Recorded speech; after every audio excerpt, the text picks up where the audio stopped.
Halo semua, Assalamualaikum. Kembali lagi dengan saya, Ipung Tia. Oh ya kawan, selamat menunaikan ibadah puasa ya. Semoga puasa kita kali ini diberikan kelancaran oleh Allah SWT. Amin. Kawan, berbagai pertanyaan masih sering muncul di benak para aparatur sipil negara 1 tahun belakangan ini, yakni seputar penyederhanaan birokrasi, terutama berkaitan dengan penyetaraan jabatan administrasi ke jabatan fungsional. Sebelumnya, saya mencoba membuatkan video untuk kalian sebagai rangkuman dari pertanyaan-pertanyaan yang sering dipertanyakan seputar penyederhanaan birokrasi. Namun, ternyata masih banyak loh pertanyaan yang sering kali dipertanyakan. Oleh karenanya, saya mencoba kembali membuat video dengan materi pertanyaan-pertanyaan yang berbeda untuk bisa kalian pelajari. Dan materi jawaban bersumber dari buku panduan pelaksanaan penyetaraan jabatan administrasi ke jabatan fungsional Kementerian Pendayagunaan Aparatur Negara dan Reformasi Birokrasi. Tapi, seperti biasa, sebelum kalian simak video ini selengkapnya, jangan lupa like, comment, share, dan subscribe dulu ya. Kawan, pertanyaan yang sering muncul adalah berkaitan dengan angka kredit. Bagaimanakah menghitung perolehan angka kredit bagi pejabat administrasi yang masih memiliki hak untuk naik pangkat pada jabatan administrasi sebelumnya yang mengalami penyetaraan jabatan? Penghitungan angka kredit bagi pejabat administrasi yang mengalami penyetaraan jabatan dilakukan berdasarkan jenis penghitungan angka kredit yang berlaku pada jabatan fungsional dimaksud, yaitu sistem konvensional. Penghitungan angka kredit penyetaraan jabatan bagi jabatan fungsional yang menggunakan sistem penghitungan angka kredit konvensional.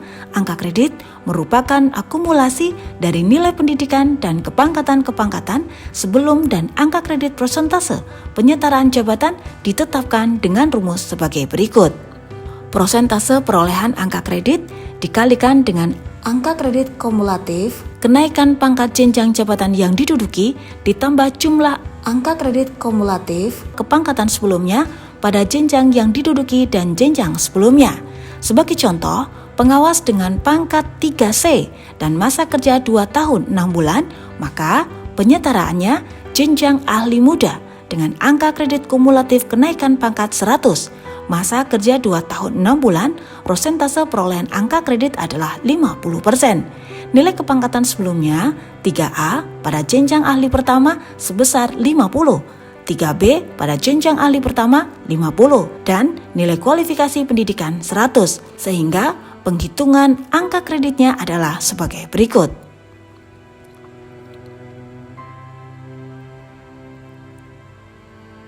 Dengan demikian, angka kredit penyetaraan jabatan dengan sistem penghitungan konvensional yaitu sebagai berikut. Yang selanjutnya adalah dengan sistem konversi dan integrasi SKP, penghitungan angka kredit penyetaraan jabatan bagi jabatan fungsional yang menggunakan sistem penghitungan angka kredit konversi atau integrasi SKP. Angka kredit merupakan akumulasi dari angka kredit persentase penyetaraan jabatan ditambah dengan angka kredit pangkat sebelumnya dalam satu jenjang jabatan yang diduduki ditetapkan dengan rumus sebagai berikut.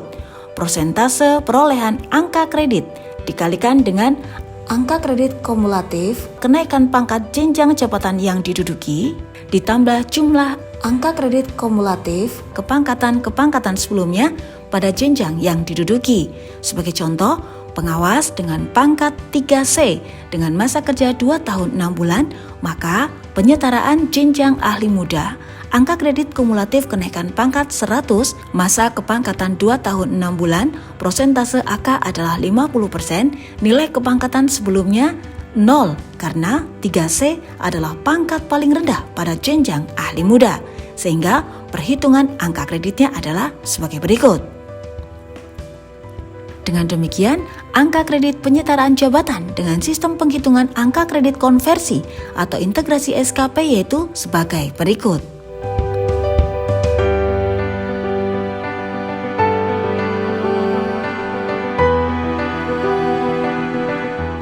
Pertanyaan selanjutnya adalah bagaimanakah menghitung perolehan angka kredit bagi pejabat administrasi dengan pangkat tertinggi yang mengalami penyetaraan jabatan? Penghitungan angka kredit bagi pejabat administrasi dengan pangkat tertinggi pada jabatan administrasinya dilakukan berdasarkan pertimbangan bahwa penyetaraan jabatan administrasi dengan pangkat tertinggi hanya dilakukan kenaikan jenjang jabatan dengan persyaratan mengumpulkan angka kredit sebesar angka kredit kenaikan pangkat pada jenjang jabatannya. Yang selanjutnya, besaran angka kredit yang ditetapkan yaitu sebesar nilai angka kredit kumulatif pada pangkat satu tingkat lebih rendah dari pangkat tertinggi pada jenjang jabatan yang sedang diduduki dan jumlah angka kredit konvensional kepangkatan sebelumnya pada jenjang yang diduduki ditetapkan dalam tabel sebagai berikut.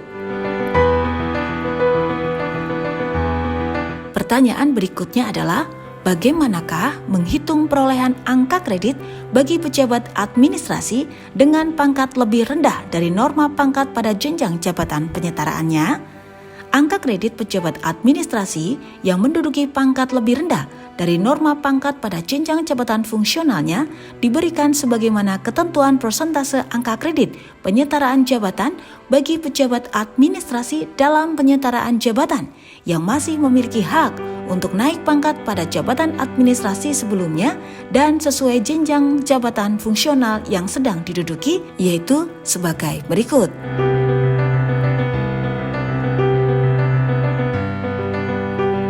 Pertanyaan selanjutnya berkaitan dengan angka kredit adalah, apakah perolehan angka kredit bagi pejabat administrasi dengan pangkat lebih rendah dapat lebih besar dari angka kredit pada pangkat normatif? Perolehan angka kredit bagi pejabat administrasi dengan pangkat lebih rendah dapat lebih besar dari perolehan angka kredit pejabat administrasi dengan pangkat normatif dalam jenjang jabatannya. Hal tersebut dikarenakan pejabat administrasi dengan pangkat lebih rendah atau memiliki jumlah kepangkatan lebih banyak dari pejabat administrasi dengan pangkat normatif dalam jenjang jabatannya, dan angka kredit ditetapkan berdasarkan angka kredit kumulatif jenjang jabatan fungsional yang disetarakan. Pertanyaan berikutnya adalah, bagaimana menghitung perolehan angka kredit bagi pejabat administrasi dengan masa kepangkatan kurang dari 1 tahun? Penghitungan angka kredit diberikan dengan persentase sebesar 0% dari angka kredit kumulatif untuk kenaikan pangkat pada jenjang yang disetarakan seperti digambarkan pada tabel berikut ini. Kawan, angka kredit pada sistem konversi dan integrasi memiliki nilai akumulasi sebesar 0 karena tidak terdapat jenjang di bawahnya, karena akumulasi angka kredit dalam sistem konversi dan integrasi dihitung dalam satu jenjang jabatan. Pertanyaan selanjutnya adalah, bagaimanakah menghitung perolehan angka kredit bagi pejabat administrasi dengan masa kepangkatan lebih dari 4 tahun dan diberikan kenaikan pangkat reguler dalam penyetaraan jabatan? Penghitungan angka kredit diberikan dengan persentase sebesar 100% dari angka kredit kumulatif untuk kenaikan pangkat pada jenjang yang disetarakan dan digambarkan pada tabel berikut ini.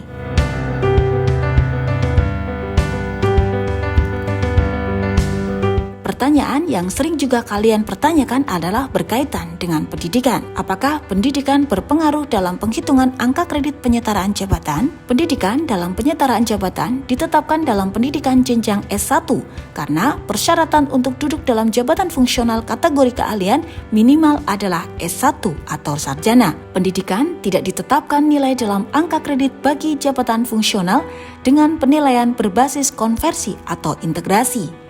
Pendidikan ditetapkan nilai dalam angka kredit bagi jabatan fungsional dengan penilaian berbasis konvensional, yaitu pendidikan jenjang S1 diberikan nilai 100. Selanjutnya, bagaimana dengan pejabat administrasi dengan kualifikasi pendidikan S2 atau S3? Bagi pejabat administrasi dengan kualifikasi pendidikan S2 atau S3 dan telah dilakukan penyesuaian ijazah dan pangkatnya sebelum penyetaraan jabatan, nilai pendidikan ditetapkan sebesar nilai pendidikan jenjang sarjana yaitu 100. bagi pejabat administrasi dengan kualifikasi pendidikan S2 atau S3 dan belum dilakukan penyesuaian ijazah dan pangkatnya pada saat dilakukan penyetaraan jabatan, nilai pendidikan ditetapkan sebesar nilai pendidikan jenjang sarjana yaitu 100 dan ijazah S2 atau S3 dapat diusulkan sebagai nilai pengembangan profesi yaitu sebesar 25% dari angka kredit kumulatif kebutuhan kenaikan pangkat sebagaimana diatur dalam Peraturan Menteri Pendayagunaan Aparatur Negara dan Reformasi Birokrasi Nomor 13 Tahun 2019 tentang pengusulan, penetapan, dan pembinaan jabatan fungsional. Pertanyaan selanjutnya berkaitan dengan tugas dan fungsi koordinasi. Bagaimanakah dengan fungsi manajerial yang melekat pada jabatan administrasi sebelumnya? Pejabat administrasi yang mengalami penyetaraan jabatan dapat diberikan kegiatan, tugas, dan fungsi koordinasi dan pengelolaan kegiatan sesuai dengan bidang tugasnya. Pemberian tugas dan fungsi koordinasi dan pengelolaan kegiatan adalah sejak pejabat fungsional duduk dalam jabatan fungsional yang merupakan tugas tambahan. Pelaksanaan kegiatan tugas dan fungsi koordinasi dan pengelolaan kegiatan tersebut diberikan tambahan angka kredit 25% dari angka kredit kumulatif untuk kenaikan pangkat setingkat lebih tinggi dan diakui sebagai tugas pokok dalam penetapan angka kredit atau PAK. Penilaian terhadap tugas tambahan tersebut dilaksanakan setelah yang bersangkutan menjalankan tugas jabatannya paling kurang dalam satu periode penilaian kinerja jabatan fungsional. Pertanyaan selanjutnya, bila manakah tugas dan fungsi koordinasi dapat diberikan kepada pejabat administrasi yang mengalami penyetaraan jabatan? Pada masa transisi penyetaraan jabatan, pemberian tugas dan fungsi koordinasi dalam masa penyetaraan jabatan diberikan pada pejabat administrasi yang mengalami penyetaraan jabatan. Pemberian tugas dan fungsi koordinasi tersebut diberikan dalam bentuk tugas tambahan sebagai koordinator atau subkoordinator. Apakah tugas dan fungsi koordinasi pada jabatan fungsional penyetaraan jabatan bersifat menetap atau seterusnya? Tugas dan fungsi koordinasi pada jabatan fungsional hasil penyetaraan jabatan tidak bersifat menetap. Pemberian tugas dan fungsi koordinasi didasarkan pada kebutuhan pelaksanaan tugas pada masing-masing unit kerja instansi pemerintah.